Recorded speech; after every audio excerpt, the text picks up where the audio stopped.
10 Magic cards rated day 221. Let's go ahead and jump into the pool, man. You got to, shock therapy. You got to just go ahead and get in the cold water, and eventually we'll warm up to it. It's Jukai Naturalist is the first card of the day. What a really good card. What a phenomenally good Magic card. Mother, brother, sister, and father. This is a green and a white for a 2/2 enchantment human monk. It's also got lifelink.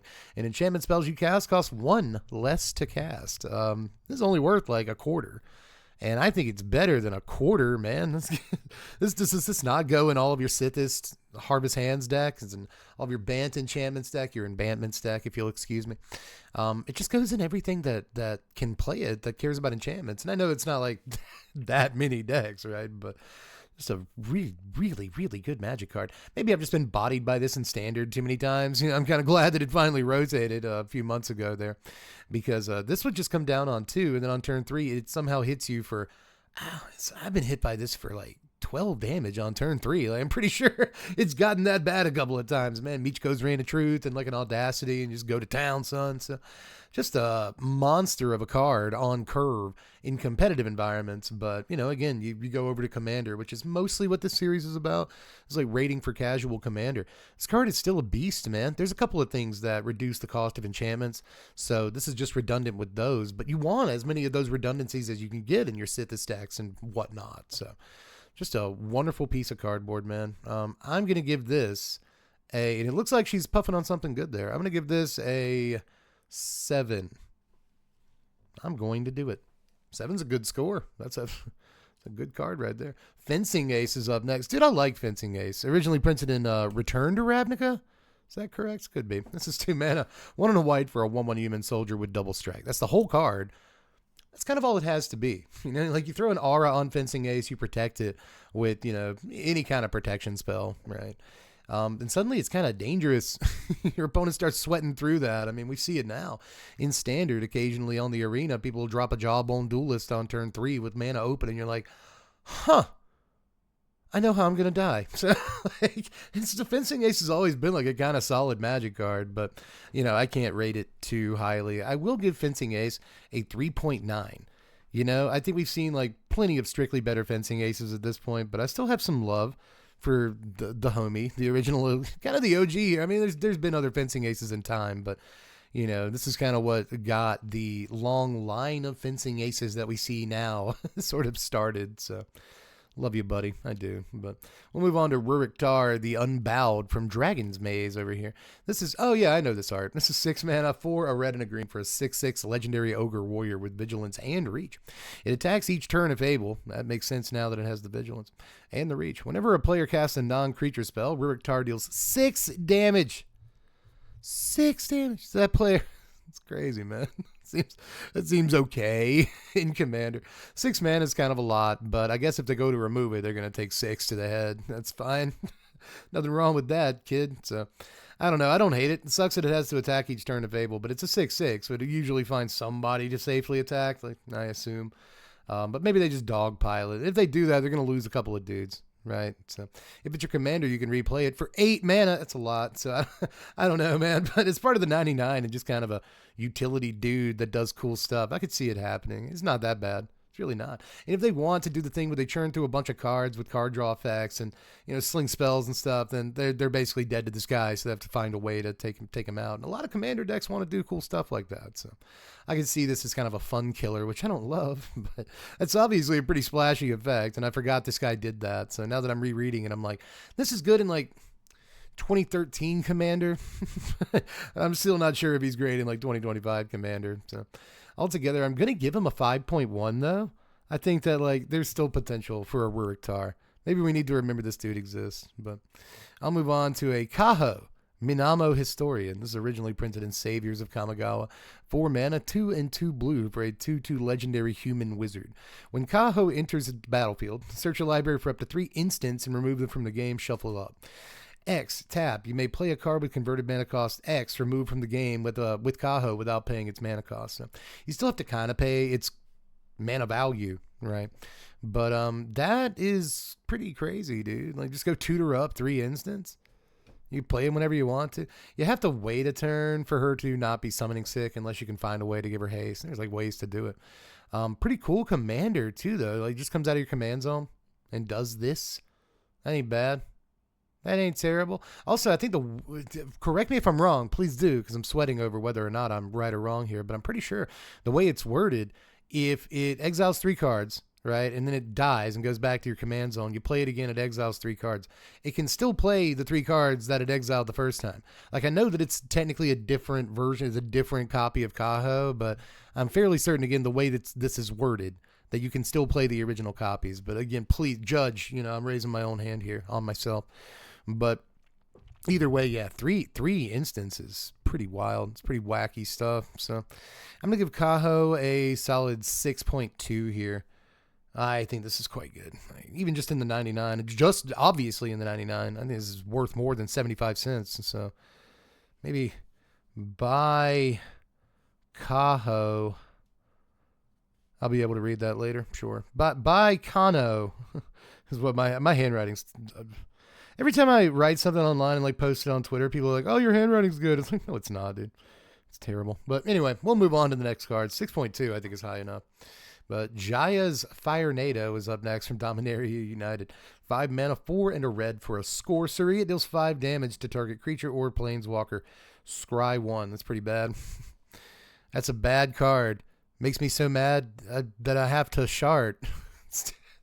That's really bad. That's not a bar. I could keep rhyming by saying it's not a bar. Wow, I am sorry to subject you to that. We'll move on. We'll move on. What is Jaya's Firenado worth anyway? 2.1. It's a removal spell. You know what I mean? Oh man, card's not worth a dry fart. I'm still trying to bar off of Shart, and I just can't. I shouldn't do that. Brago King Eternal is up next. This is a pretty ugly version of this card. It's about as ugly as that rhyme. Conspiracy is when this was originally printed. This is 4 mana, 2 a white and a blue for a 2/4 legendary spirit with flying. When it deals combat damage to a player, exile any number of target non-land permanents you control, and then return those cards to the battlefield under their owner's control. This is still worth about $2.50 and more than that in some cases. I have heard an awful lot of talk about Brago, and as a matter of fact, I think we may have even reviewed this card before, but I don't know that that is the case, so I'll review it again here. Obviously, Blink is something that you want to be doing, but is this the absolute best Blink commander still to this day? It has to deal combat damage to a player. It has to do that, but I guess you got 3 choices and it has flying. I just played a Wisp Drinker Vampire on Shuffle Up and Play and actually connected twice with it in combat. And this has the exact same mana value and stats as a Wisp Drinker Vampire. So I guess a 4 mana 2/4 flyer can get through. You know what I mean? So Country Boy can survive. I think that this is probably still pretty decent little commander card if you set it up correctly. It's not too hard to set it up correctly. So I gotta give Brogs over here like a 6.4, and is that high enough?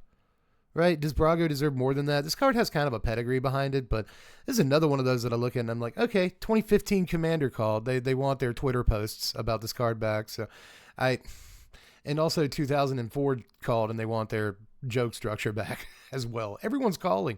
It's kind of amazing. I haven't taken a call in years, but one way or the other, this is that true? It might be, but this is probably all right. So I'm gonna stay with it, 6.4, and you guys let me know in the comment section if it should be higher or lower. So have we moved on from Brago? I hope not. This is Rakshas's Disdain coming up next. Only ever printed in Fade Reforged. And probably because it's not great. This is 3 mana, 2 and a blue for an instant. Counter target spell unless its controller pays 1 for each card in your graveyard. Well, that's not terrible. That's not terrible. But like usually on curve, it's going to be real bad. Counter it unless I pay 0? Awesome. I think I can probably swing that. So I don't know. Later on in the game, this is counter it unless they pay $1 million. But even then, it's still like slightly easier to cast cancel. And like, who cares? This is not great. 2.6 because it's a counter spell. No, because I'd get cancel like a 3.9 or something, so I don't know. 3. I'll give it a 3. Again, this could be counter it unless they pay $1 million, but you have to work for that, and like, it's too much lifting. That's too much lifting for me, dude. That's all I'm saying. Plains is up next. Blurry Resolution Plains. Basics get a 5. They don't count. Tomb of Horrors Adventurer. That was the best they could come up with. Got a whole team charged with coming up with names for cards, and this is it. This Tomb of Horrors Adventurer. Print it. 6 mana, 5 and a blue for a 4/4 elf monk. When it enters the battlefield, you take the initiative. Thanks. Whenever you cast your second spell each turn, copy it. If you completed a dungeon, God, copy that spell twice instead. You may choose new targets for the copies. All right, so let's just look at this line. Let's just look at this, guys. 6 mana for a guy. Whenever you cast your second spell, copy it. That's okay, right? Like that, just that's fine. I don't care about all these other words. The initiative is a gimmicky mechanic. Dungeons are gimmick that, so who cares, right? But let's just say 6 mana guy, copy your spells. That's okay, right? 4.4, and the only reason I'm not giving a higher score is because like I shouldn't use that word. It's a very strong word that if there's one thing I hate, it's hate. So let's take that out of the equation. It's just not, I'm not a huge fan of initiative. I'm not a huge fan of dungeons, like, at all. And some people like them, right? And I'm not yucking yums or anything here, but I will say that, like, maybe that's, like, downplaying how much I like the card, because those things are just upside. It's all upside. And apart from that, the only real downside is that it costs 6 mana. But, like, it's fairly easy to cast color-wise. You know, it's a relatively stocky dude that doesn't die to bolts and stuff. So maybe there's something there, because copying your spells is great. Everybody wants to do that, so maybe he should be like 5-ish or more territory. But I'm again sticking to my guns here. I'll give him a 4.5. I will give him a 1/10 of a point raise. You know, he deserves that. He's been working hard. So we'll move on to Righteousness. Oh, it's Righteous, dude. One of the original trap cards, right? Because like everyone, when they first saw this card, everyone was like, "Drew +7/+7, bro." Right? But like, this hardly ever works. It's just, it doesn't, I won't say Righteousness rots in your hand, because like you can definitely find ways to use Righteousness. But however, that said, there's just always a better way to use the slot. You know, like everyone wants the magic moment where your Llanowar Elves blocks, you know, like a huge guy, a crawl worm. I'm just trying to think of like old school terms, and like blows your opponent out. But like it costs you a card, right? Like they lost a card too, but it still costs you a card. So like Righteousness is supposed to be a 1 mana removal spell, but it has to line up. Like, what are you playing? Are you playing 4 of Swords to Plowshares and a 4 of Righteousness? No, I'm just going to play the 4 swords. Whatever. So I don't know, dude. I've seen a bunch of people, myself included, when they first start playing Magic, be like, bro, dude, this is the highest imaginable power to toughness boost to mana value ratio that you can conceive. And like, yeah, I guess, but it's just like on blocks. That's all it is. In case you need me to read the card. I feel like I've been forgetting to read the card a couple times this week. I don't know if you guys are mad at me for that. This is 1 white mana for an instant. Target blocking creature gets +7/+7 till end of turn. And again, that can be really misleading. It's like you just think it's going to be incredible. It's not. I'm so sorry that Righteousness isn't great. You can get a copy of it from Unlimited for $17, and I actually think it's a decent price. And the way older cards work, you can probably get a moderately played one for like $10, you know, and like, I don't know, it might be worth it to you.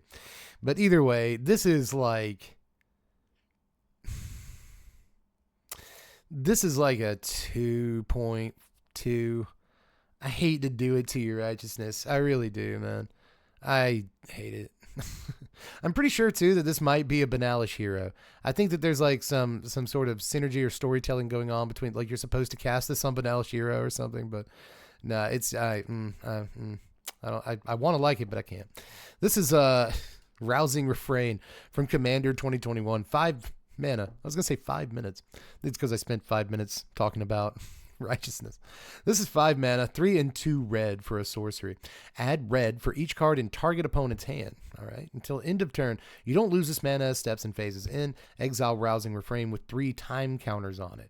It has suspend 1 and a red. So suspend 3, 1 and a red. So pay 2 mana for this and cast it for free a few turns later, and you get like 1 billion mana. Like, you have 3 opponents and one of them has 6 cards. You know, like somebody's got 6 cards. And then you get to cast it again like later. It seems really, really. I've never seen this card. It's again from Commander 2021 and Outlaws at Thunder Junction Commander. Those are like the only times it's been reprinted. This seems great, dude. I I was just talking about red rituals in yesterday's video. Unless it was today's. I think it was yesterday's video. And, boy, it seems like a pretty decent one, man. Like, the turn you get it, it's free most of the time. It's so good. It's so good. I guess if you've suspended it, people know to, like, get rid of cards in their hand. But even if they know, like, there's still going to be one player at the table that's got 5 in their hand. Just like, guaranteed, right? That's so much mana, cousin. So, this is worth a couple of bucks, too, right? The one from Outlaws is like $1.25. And I think that's great. And the normal one from Commander 2021 is like less than $1.25. This card looks really good to me, man. I'm going to give this a audience. Ask the audience, first of all. I'm also going to go, I'm going to put it on the buy list to buy Rousing Refrain. I think that I'm working on a video right now. And cards like this are just like perfect for it, dude. This card looks so stout.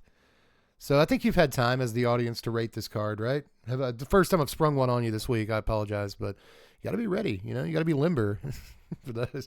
So rate this card in the comments section and let me know how you feel about it. But for now, I'm going to give this like a 6, man. And until you guys tell me otherwise, maybe some people are down there like, it's a 4, 5.4 or something like that. And there's maybe people in the comments right now that are like, this is an 8, brother. I played this card. It's a 9.5. It's probably not like that, but I'm going to give this card a pretty stock 6. I think this card's quite good, actually. I think this card's all right. But I'll move on to the final card of the day. It's Secret Squire, a nice little utility dude from Ixalan. 2 mana, 1 on the black for a 1/2 human scout. When it ETBs, it explores. That's the entire card. That's it. It's not a Merfolk Branchwalker, which was a green creature that was the exact same card, but you switched its PT. That was a 2/1 that explored when it came into play for 2 mana. And that card saw tons of play in mid-range and even aggro decks back in the day in Ixalan Standard. This saw less play, but it did see some play in decks that either didn't have access to Branchwalker or wanted that effect redundantly, Explore decks specifically. And Explore decks existed with like Wild Growth Walker and stuff. So not a terrible Magic card. Again, nice little utility 2-drop that doesn't see any play anymore, and I can't imagine it ever will. But it was cool while it was around. It was all right, dude. I have memories of this. So I will slap a 3.5 on Secret Squire. This is a decent ETB trigger. It always will be. That is it for Tuesday. We got the club going up on a Tuesday, and we're going to go ahead and close things up here on a Tuesday. But don't worry, I'll see you bright and early tomorrow morning, guys. Bye.